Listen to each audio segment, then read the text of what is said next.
bazalwane egameni likaJesu. Before nje ngiye kulelize ngicela uchaza into encane ngoJesu. Amen. So uJesu uma sobona ukuzala kwakhe liyachaza eBhayibheli lapha kweNew Testament ngesikhathi ekhulela uMaria ukuthi bahamba ngaleskhathi behamba uJesu uzugcine uzalela esitebeleni seinkomo. Okay, ukuze zabele esitebeleni seinkomo uzofunda lapho uphindele emva ko Numbers and Deuteronomy uzothola ukuthi kwakunento eyenziwa njalo ngonyaka ukuthi kubalwe isizwe ngesizwe ukuthi uIsrayeli kukhona kubalwa abantu ngekwezizwe zabo. So no Jesu kwakufike leso sikhathi sokuthi uJosepha ahambe yobala nabantu bakubo. So meyobala nabantu bakubo ke wayesehamba okusho ukuthi kwagcwele nowaseGoli buthi waseGoli wayibuyile nowaseCape Town wayibuyile kugcwele okusho noMaria ekhulele uJesu ngaleso sikhathi wase ebona ukuthi kuyisikhathi sokuthi abelethe. Bebe isikhathi sokuthi abelethe kwasho ukuthi kugcwele ngoba kuyisikhathi sokubala kwabantu sike siboneke nalendlini kube kufika abantu bengena endlini bebala abantu ukuthi ngabe bangakule ekhaya. So nakwakufike leso simo egameni likaJesu ukuthi umuntu aphindele kwela kubo ayobala ngakhona egameni likaJesu. So kwakufike leso simo uMaria ezozala uJesu. So namhlanje sikizini iBhayibheli lithi wazalile esitebeleni seinkomo. Kwakune reason ukuthi endlini kwagcwele yayingekho indawo yokuthenga zala ngoba kwagcwele indlu yonke wayso yozalela indaba uJesu afuna ukuphuma ngalesikhathi kugcwele ukuze aswele indawo angabelethela kuyona. Wezotshana imbuzi nenkomo ukuthi ziphelelwe isikhathi kodwa lokho akakufezi ngalesikhathi uzokufeza ekugcineni eselenge siphambanweni awukwa Jesus ukusho ukuthi uJesu wezoprofeta ngokuzala kwakhe ukuthi egameni likaJesu kuningi abantu ukuthi ubone isikhathi ukuze umuntu exolele izona wayithatha isilwane ngabe ijuba be-afford ijuba ukuthi u-afford inkukhu wayithatha inkukhu u-afford inkomo wayithatha inkomo aye kumpristi afike izono zonyaka wonke afika phambi kompristi ihlinzi abesethatha bakuthatha amanono ompristi kushiswe egameni likaJesu ngegazi lakhe mase ziyageza izono egameni likaJesu. Sonke bazalana kuthiwa ke ikhethini lelisavaliwe egameni likaJesu. uJesu engakoye siphambane nokusho ukuthi kunabantu ababeshiyela kunabapristi ababeshiyela kuJesu egameni likaJesu. Okusho ukuthi umuntu wayona ngaleso sikhathi mase ehamba okusho ukuthi izono zakho owithwala unyaka wonke ungakazi ukuyithulula uyithole nje esinye phezu kwesinye ubuhlabela izolo uzothwala sokufika namhlanje uzoyithala uze kuphela unyaka wonke egameni likaJesu Kristu waseNazaretha ngoba ulinde ukuthi egameni likaJesu kuphela unyaka ukuze uhambe uyayihlanza kumpristi ngoba ikhethini lalisalikhona ngaleso sikhathi uJesu ezale egameni likaJesu Kristu waseNazaretha. My God, sithola uphethe egameni likaJesu eshumayela egameni likaJesu kwiZenzo chapter 3 verse 15 ethi egameni likaJesu labene mbamba ngezandla nizama ukumbulala nafuna ukubulala umuntu ongafiyo egameni likaJesu.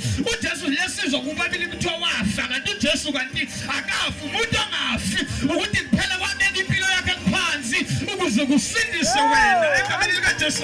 Sakhola uJesu ezulwini indoda engafi egameni likaJesu ezobeka ukuphila kwayo ingakho sizikhuluma uthi wasifile egameni likaJesu. Uverse 6 kwale sithola ikhuluma weJesu khuluma kanjani usufile ngoba bakuJesu abafi elithizwe egameni likaJesu. Colossians chapter 3 verse 1 uma navuswa kanye noKristu fulana kwaphezulu egameni likaJesu. Uma wavuswa kanye noKristu akusho ukuthi awufi uma ungafiki kusho ukuthi isona sikho kuwe ngoba uJesu wehlile ezobulala isono.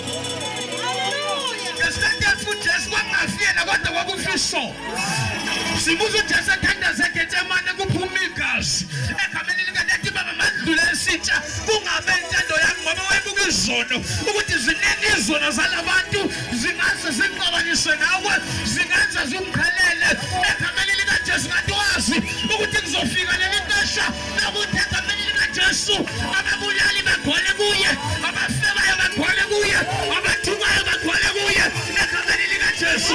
Kodwa simphela uJesu Kristu waseNazaretha namhlanje khuluma into engasayo wayekhuluma into engasayo uJesu kodwa usufile.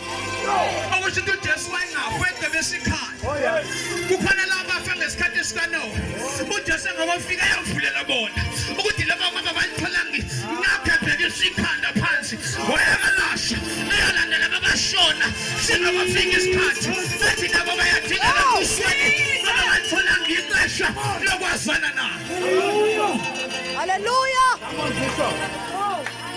akakwazi uJesu ukukhuluma esefile. Hallelujah. uJesu inkosi eyanqoba ukufa. uthi baba ezandleni zakho. Lamazwi asikhombisa into Thank you, ezimbili. Jesus. Asikhombisa ubudlelwane baJesu noNkulunkulu. Hallelujah. uJesu lamazwi bengawathathanga abawabeka ngaphezulu ukuthi baba ezandleni zakho. Akwazi ukubeka umoya wakho uNkulunkulu. Thank you, Jesus. Sikhumbule uqale washiwo uNkulunkulu ngoba izono zethu kade sigcwele kuwo. Hallelujah. So uma esegcwaliswa izono Jesus. akakhulumanga lamazwi lawo ngoba kade shumayela umfundisi it is finish. Esephuzile uvinika ngoba echaza umfundisi uyawasha ngaphakathi. Uvinika wophuzela ukuthi kuwasheke izono egameni lika Jesu. uNkulunkulu wezilise kodwa ukuthi abuyisa umuntu noNkulunkulu. That was the reason.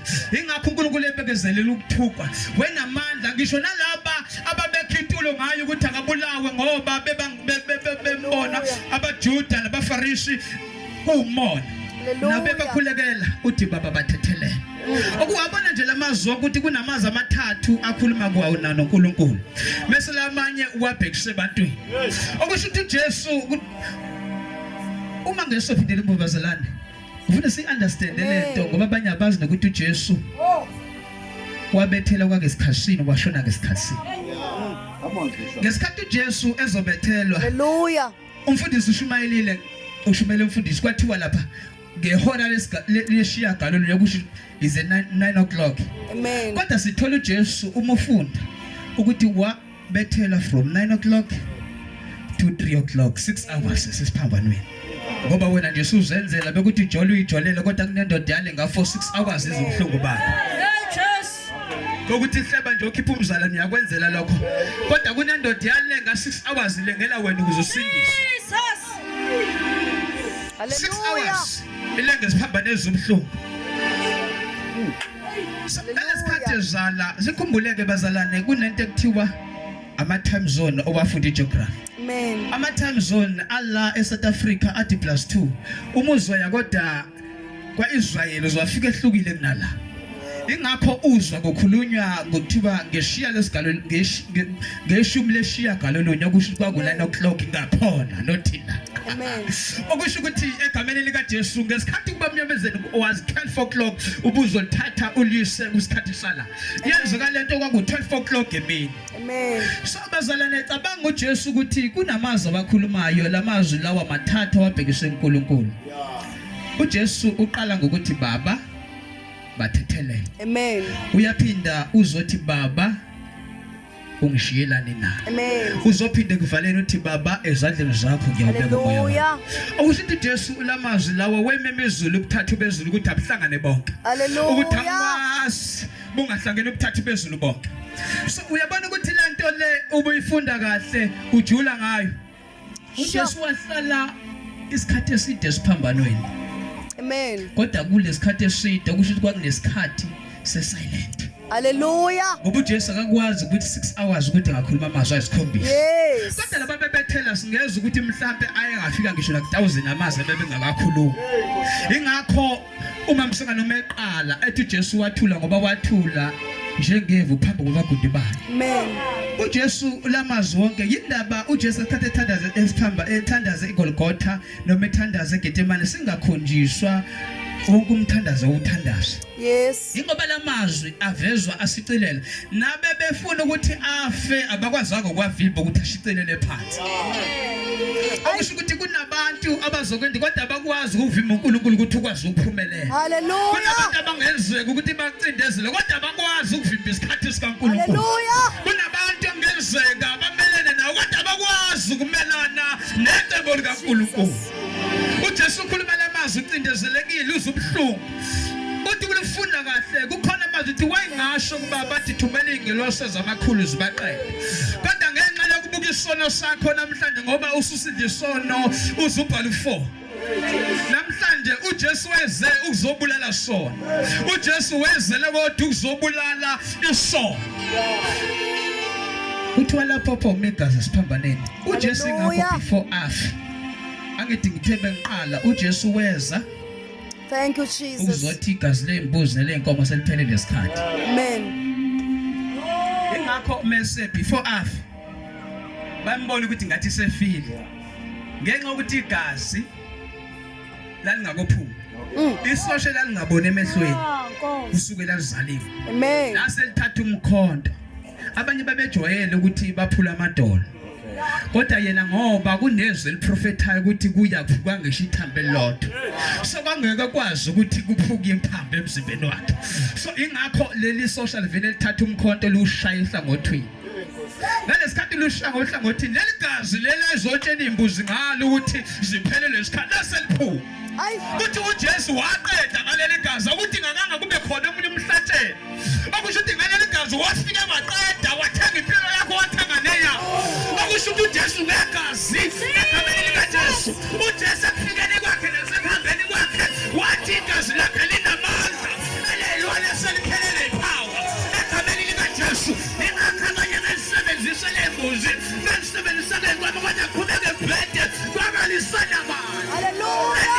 Abantu uJesu engakafika udala basebenzele ubagezela izona kodwa manje alisena manje noma ungayihlaba uyenze nje kodwa izona zenza ngakayiphele ngaphandle kokuthi ukwamukela uJesu Hallelujah.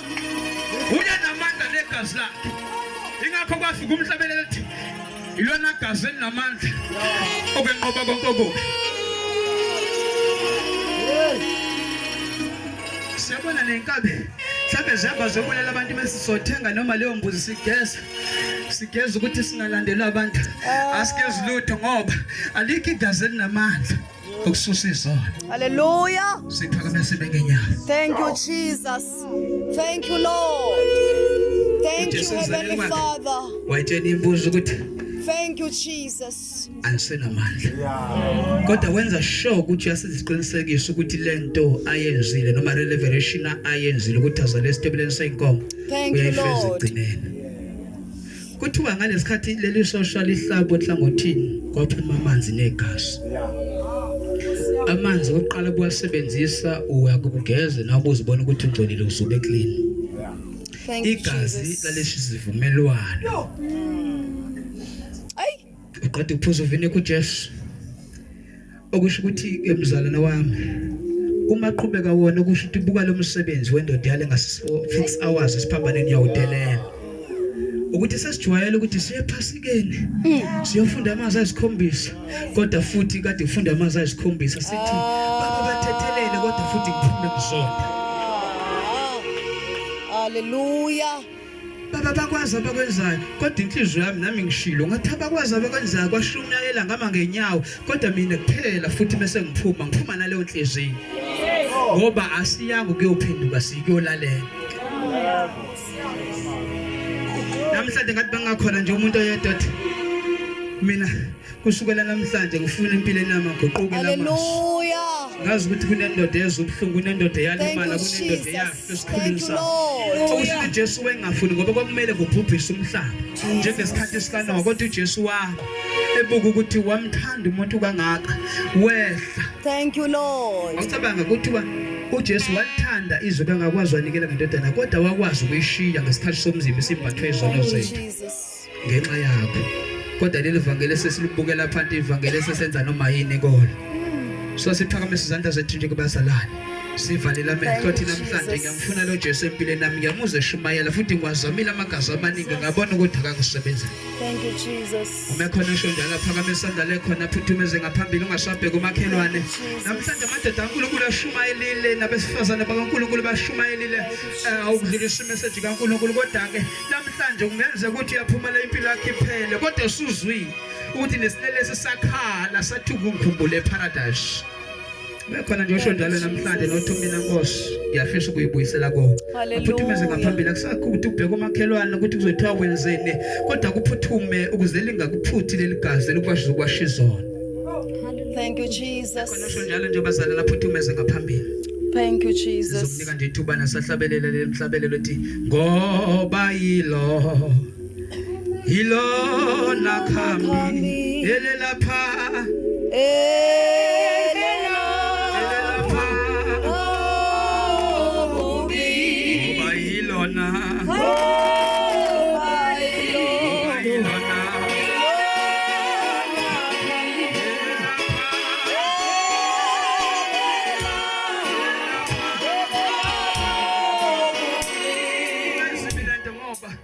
ushiya lo mhlaba izono zakho zizobe ngalahliwe landlela khona ngoba kunabasindisiwe futhi abanye bona sebesindisiwe lithi onasaza kanakuthethelela. Thank you, Jesus. Igazi lika Jesu kodwa manje nalivuli kwesikhathi kuyiphasi ukuthi alikuwashe nawe akekho zokubuza ukuthi ngabe wenzeni ngabe uphuma kodwa uJesu wasenhliziyo yakho bekhona nje bazalwane ngingalivalethuba ekhona umuntu